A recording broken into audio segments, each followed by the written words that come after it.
To these arguments live throughout the course of this whole thing as they unfolded. They were furiously taking notes and getting their thoughts down. Michael Wildes is an immigration attorney, and Chris Kober is a U.S. government affairs and public policy lawyer. Gentlemen, welcome. Good to have you with us today. Chris Kober, let me start with you. Your thoughts on how the Trump attorney in this case handled himself. Well, I thought he actually started slow, but what we heard there really in the last 5 minutes of the argument, I thought his points got stronger. I mean, the fact that you've got the state of Washington who's suing on behalf of their citizens and also corporations, as compared to the scope of the order that applies to Syrian refugees that may be trying to escape religious persecution that have no connection to Washington whatsoever. Yeah. And I think they finally made a good point. I think he kind of stumbled on that in the first part of his argument, but I believe he came back and kind of redeemed himself in those last 5 minutes. Sticking with that point, Michael Wildes, you know, the main contention here is that Washington state has suffered irreparable harm as a result of President Trump's executive order against these 7 countries and prohibiting people temporarily from coming in who are not citizens to the country. So they're saying, well, our universities and our hospitals, our institutions had some people who couldn't make it back, and therefore we have suffered irreparable harm, which seems on the face of it a pretty difficult argument. How do you think that went over tonight? I thought they did a wonderful job under the circumstance. And, you know, if you follow the politics behind which president appointed which judge, what questions, what responses there were, the issue cuts down to it, Martha and Judge, on a measure of standing. Can a court then entertain a state's interest in protecting its citizens or its green card holders, its dual nationals that are visiting sick relatives abroad, people who are working for Amazon or Microsoft in Washington state, foreign students that are there? Do they have a greater right of redress? We all know, I'm an immigration lawyer, I can't go into an American embassy to represent the client abroad because the right to counsel and the Constitution, equal protection stops at our waters. There's an argument if that's proper or not.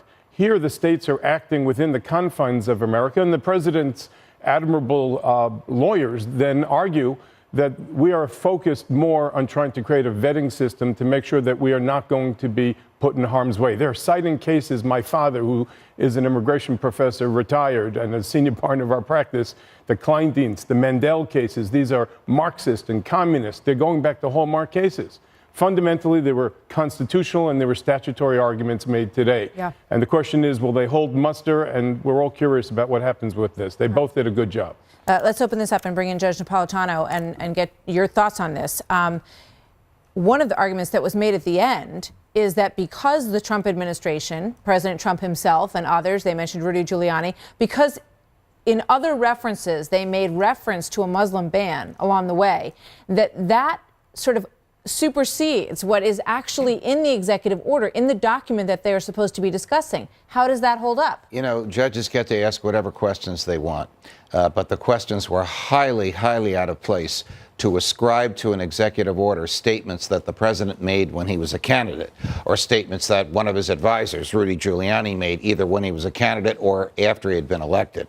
What was lost sight of here is that the only thing the court can examine is the 4 corners of that order. And because the order goes to foreign policy, and because under our system the president is primary in foreign policy, every benefit of every doubt goes to the president and his wording in the order. For them to ask on what did he base the conclusions in the order makes the same mistake that Judge Robart did and tries to substitute the judicial mind for the presidential mind, which is an inappropriate thing for judges to do. And I wish that the president's lawyer had hammered harder on that. He did at the very end, but he ought to have done it in the first 30 minutes as well. In terms of this notion of irreparable harm, I mean, in most of these cases, people have been delayed, they have been detained. That is not comfortable. That is unsatisfactory. That is inconvenient. But they were then released and they were brought back in. Correct. You know, people have delays for all kinds of reasons in travel or in immigration or in getting visas over the course of history. Why would that be considered irreparable harm to these technology companies and these institutions? There is no case of which I'm aware that can hold that kind of, that can characterize that kind of inconvenience as irreparable harm. Irreparable harm is harm that cannot be remedied by ordinary means. It's a pretty high standard. A child is coming into the country with her parents. She needs a heart transplant operation. The heart that they're going to put into her body is no longer there. She can't have the surgery. That's irreparable. It cannot be addressed by ordinary means. Yeah. But because students or academics were delayed, because of a presidential decision on foreign policy and national security, can hardly be characterized as irreparable. So one of the other things, and I want to bring in our panel to discuss this as well, Michael, let me go to you on this. You know, in terms of determining whether or not the list of countries that was first put forth by Congress under President Obama, these 7 countries were considered to be countries that presented a threat to the United States of America. So why would it be given such different purview under this president when that list has existed for some time?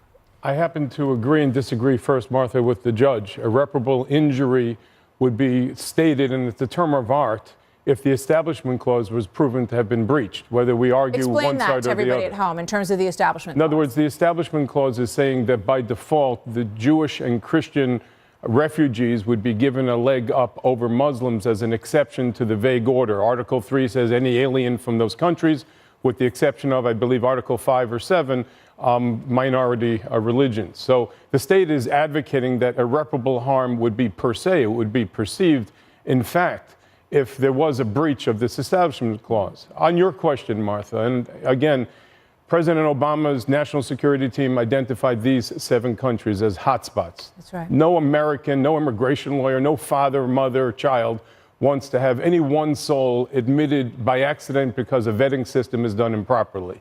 The real question is, with Indonesia, with Saudi Arabia, 16 of the 19 hijackers hailed from Saudi Arabia, it's as if the president targeted 7 countries, said the heck with the 11 million people that are in our backyard, let's do this, and then we'll get to everything at a later time. That selective prosecution is prohibited by the 1965 Immigration Amendment to the Act, because you're not allowed to discriminate against national origin.